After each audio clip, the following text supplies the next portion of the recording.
Welcome to Autism Weekly, the podcast that discusses autism news, current events, and inclusion.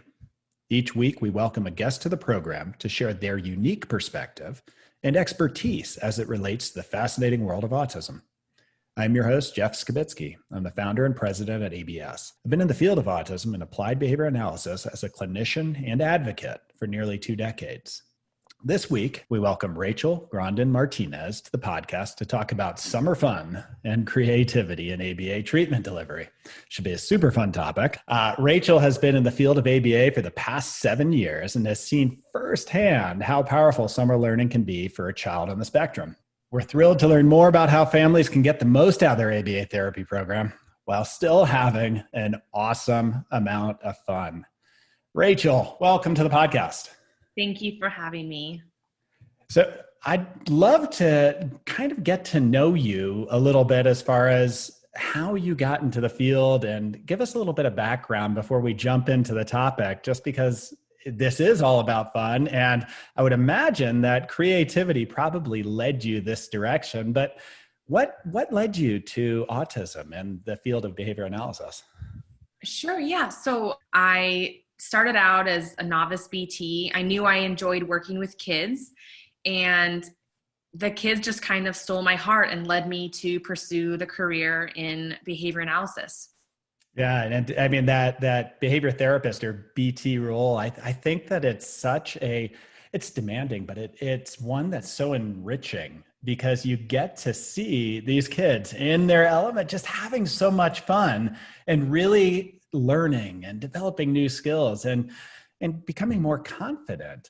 So how do we do this with summer, and how do we take a less structured time and make it something that the child still has a ton of learning opportunities? That's a good question. I think most parents and even therapists, they're a little afraid of summer, right? We have all this unstructured time, and we once had all of this stability, and now it seems to be crumbling away, but that doesn't really have to be that way. I think summer definitely provides the opportunity for more learning opportunities in a naturalistic setting, more time, if that's an option, if you can extend your session times, and you can take sessions outside. So we can go in the backyard and explore. We can have peers enjoy time with our clients, and we can engage in different opportunities that wouldn't really be available during maybe the school year or other times of the year. So, but you mentioned naturalistic learning, and applied behavior analysis started like most sciences. It started as research. It started as a lab science. So when people have that initial vision, it's drill, drill, drill. How can you get that same consistency, but doing it in such a fun way? What does that look like? Right. So I think the first thing you do is identify your goals. So if you want to work with a child on language development or socio-dramatic play or gross motor skills, you'll start there and then just bring in the fun. So I kind of live by the motto, if you're not having fun, your client's probably not having fun. So it's simple. If you have maybe a baking sheet and some kinetic sand and some toy animals or dinosaurs, and you can either inside or outside bring some twigs and maybe even leaves in, you've got this whole imagination, magical kingdom you've created. And now your child can mand, and we can work on emotional reciprocity and the socio-dramatic play. We can talk to each other. Siblings can join in, parents can join in. So you can create this fantasy world in your backyard or kitchen or bedroom just by being a little creative.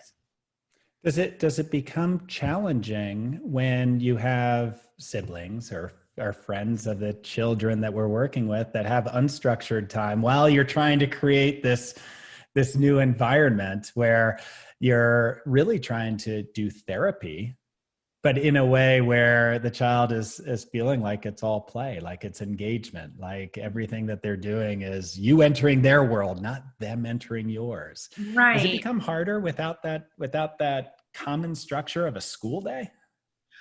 I think it is in the beginning. I found that to be most difficult, but I felt like if you just leaned into it, more opportunities arose. So ideally, we want eventually to fade ourselves out. And so the more opportunities we have for this natural interaction between siblings or peers, the more opportunities we have for growth. So if siblings are home, yes, it's a little bit more variable and you have less control, but you have the ability to engage with your client and incorporate strategies for coping in moments that may be difficult, or having them learn how to play appropriately and share, and all the things that we typically teach as adults, but now we have it in the moment with their siblings, which is just the best way to learn.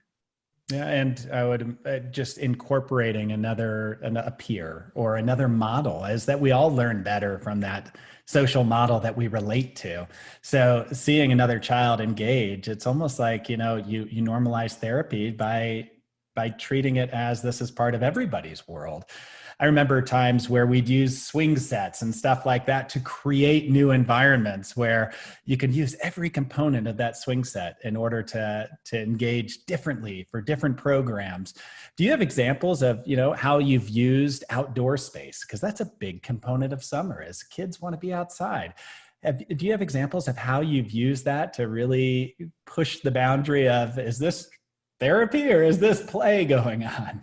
Yeah, absolutely. So I actually recently was working with a kid who has sensory defensiveness issues, and his family are big, they're into gardening. And so that was a perfect opportunity for him to be involved with his family and also breaking down these barriers of sensory defensiveness while enjoying the sunshine. And so being able to teach him how to grow a flower while working on something that he probably wasn't even aware of was really fun in that sense.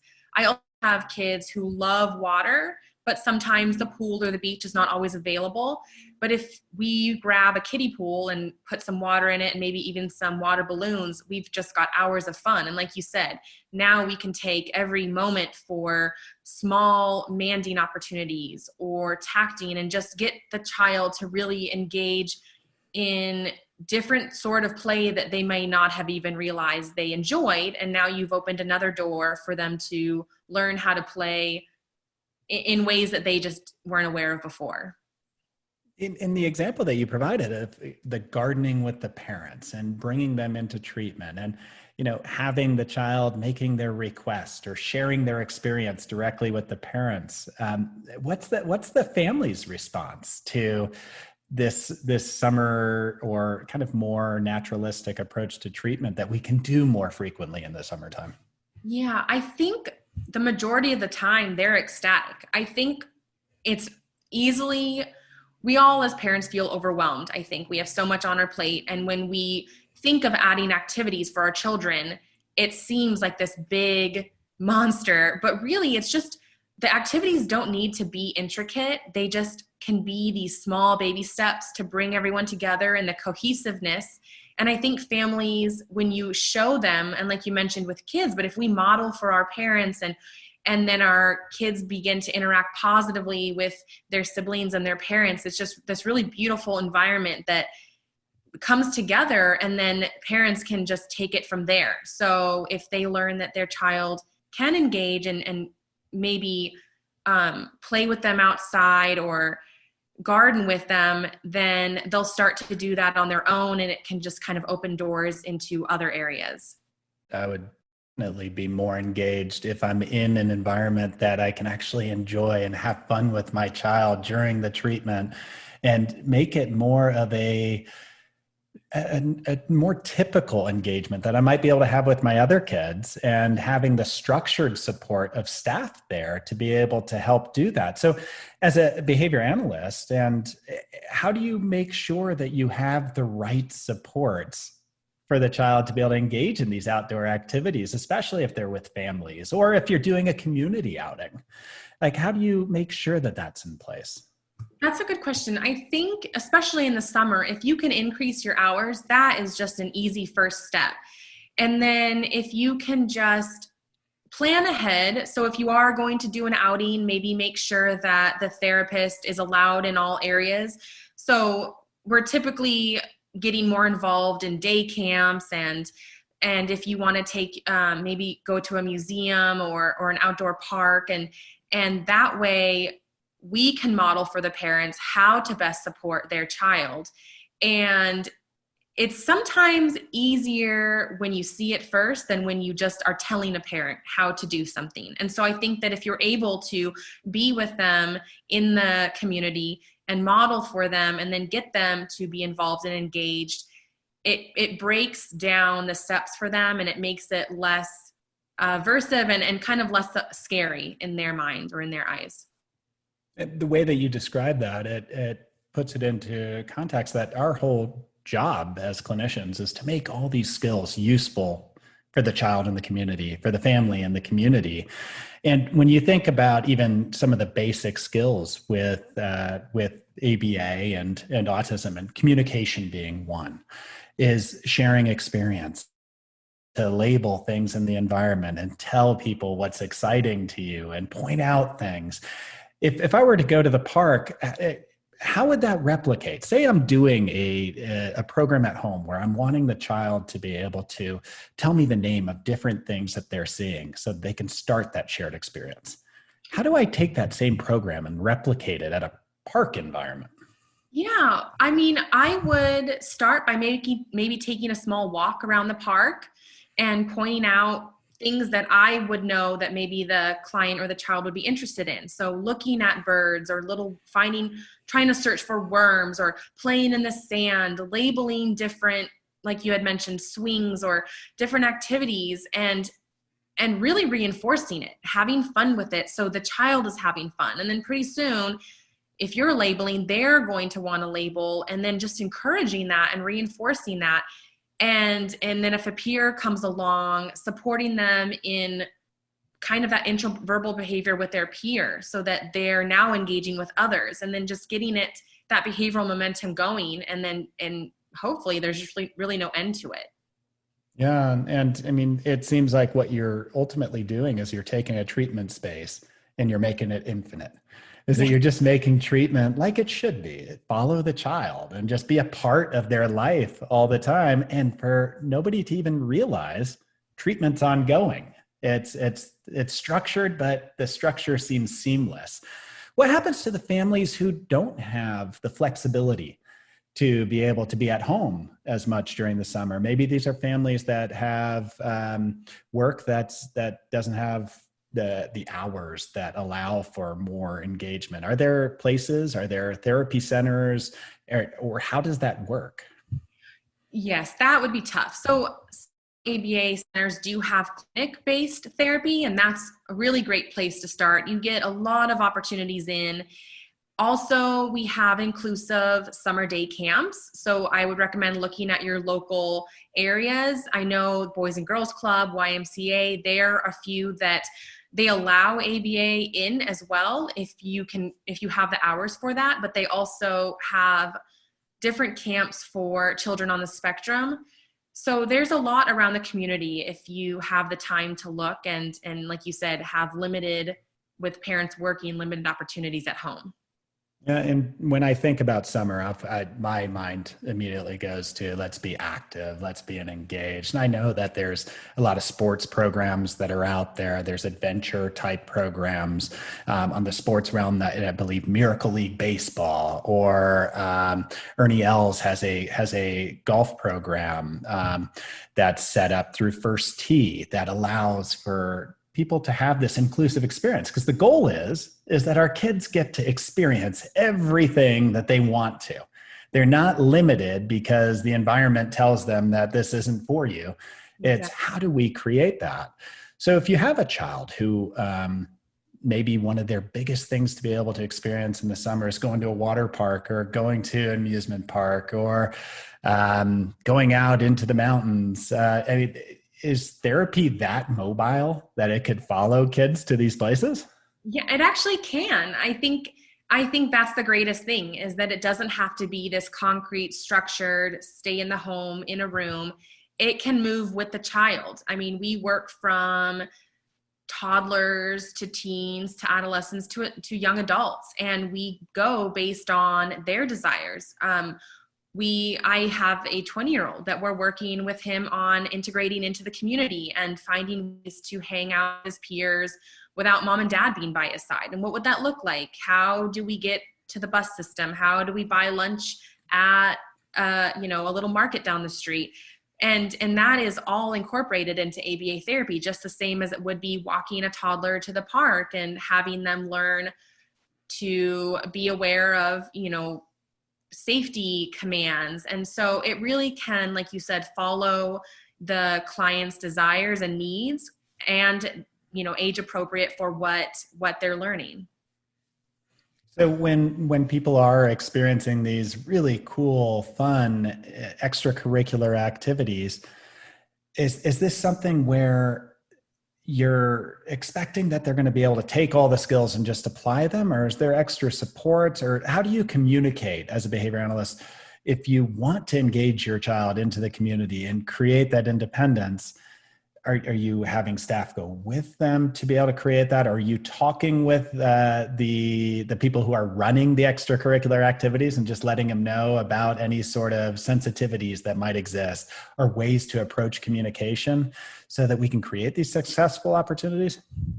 All of the above. I think it depends on the client, but yes, I mean, we would, if need be, send staff with the client, and they can be there in real time supporting. And again, our goal is to fade out. So initially we might be there more often. We might be there for their whole day camp. We might be discussing different learning opportunities and, like you said, sensitivities with the directors of the day camps. And we might get all staff on board. If they're receptive to it, we can discuss different strategies that are successful for us, and so that maybe camp staff will use it. And then we might fade out to a half day. Sometimes it just will depend on what the child needs, but we can be in most environments, and it's really just open to what is best for the child. We would start top heavy and then fade out, and hopefully they'll generalize these skills and they'll be able to, like you had mentioned, include themselves in all aspects of the life that they want to live. And that would be the ideal situation. Yeah. And I was looking in your area just recently, and I mean, San Diego's got some surfing camps for kids and things like that. I would love to see all the kids that I get to work with, and my children and everybody being out there enjoying all these activities. And the fact that there's the possibility to integrate just by providing the right supports, that sounds unbelievable. It sounds like it's the right way to go, and that you're giving them so much opportunity. Now, I guess the thought that I'd be having through this is just looking at, so we're engaging kids, we're putting them into these opportunities in the summertime, but I'm always nervous because the most effective care and the best way to be able to achieve the best outcome for a lot of the children is maintaining consistency of the intensity of their hours, the intensity of their treatment. Is that something that's hard to do over the summer? Do families sometimes feel like it's one or the other? Like, I either get to go have fun or I maintain a treatment schedule. And how do you coach through that?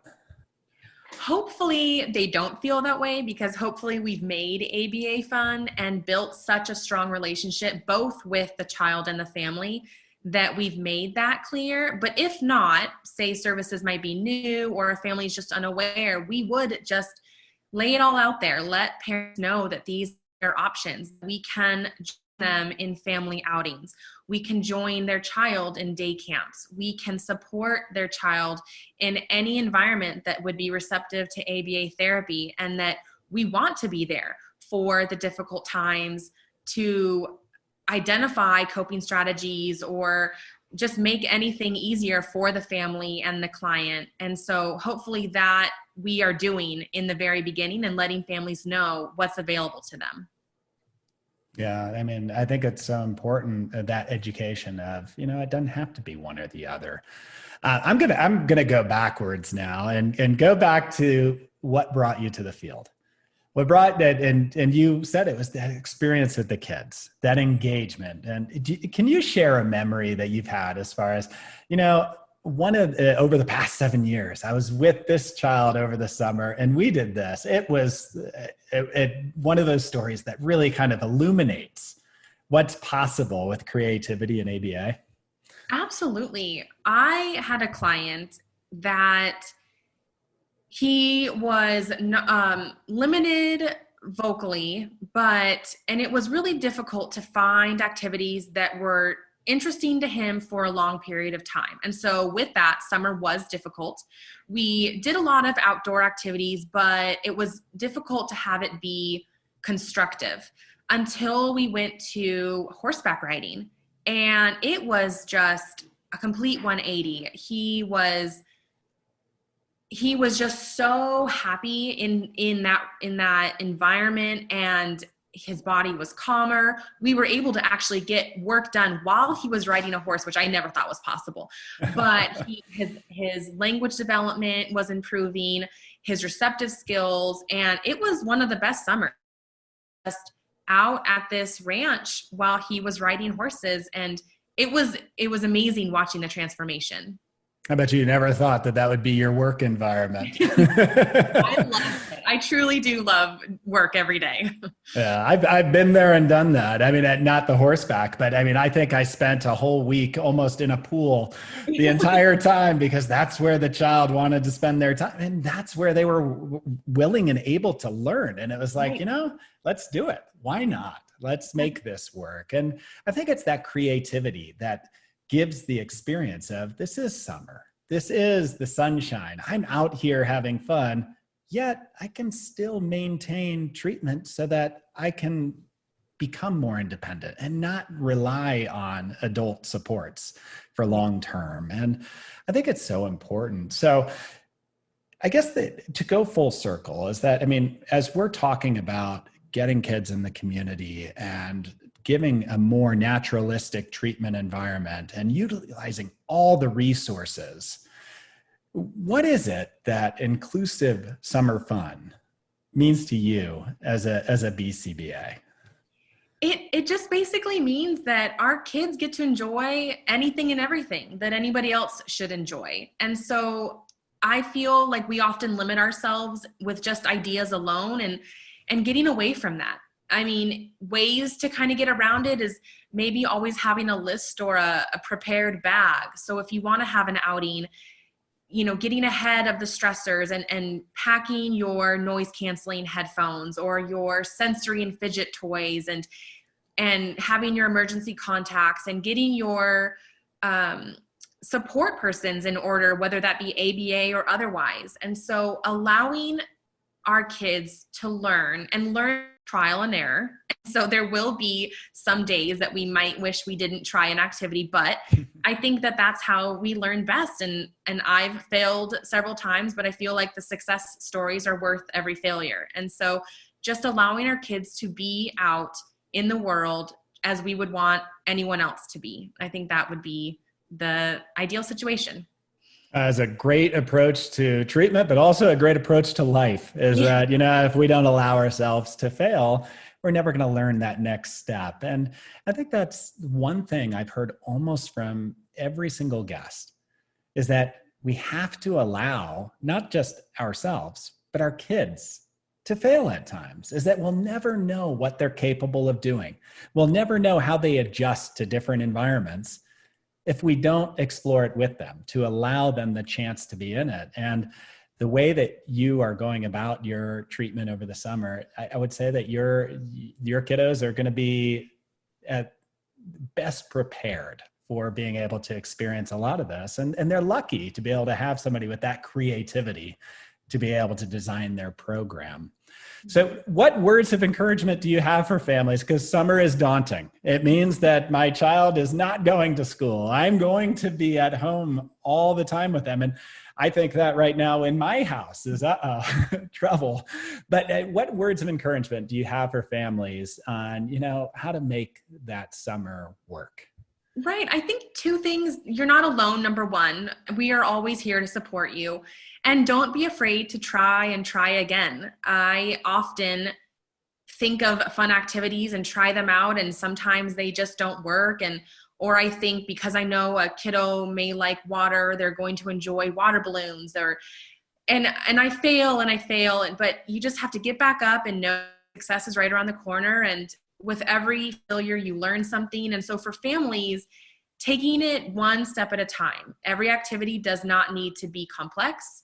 Every experience does not need to be the best day ever, and they don't need to do it alone. And so reach out when you need support. We love our jobs and we want to be there to help, and to just keep taking baby steps and get out there and enjoy your family and enjoy the sun.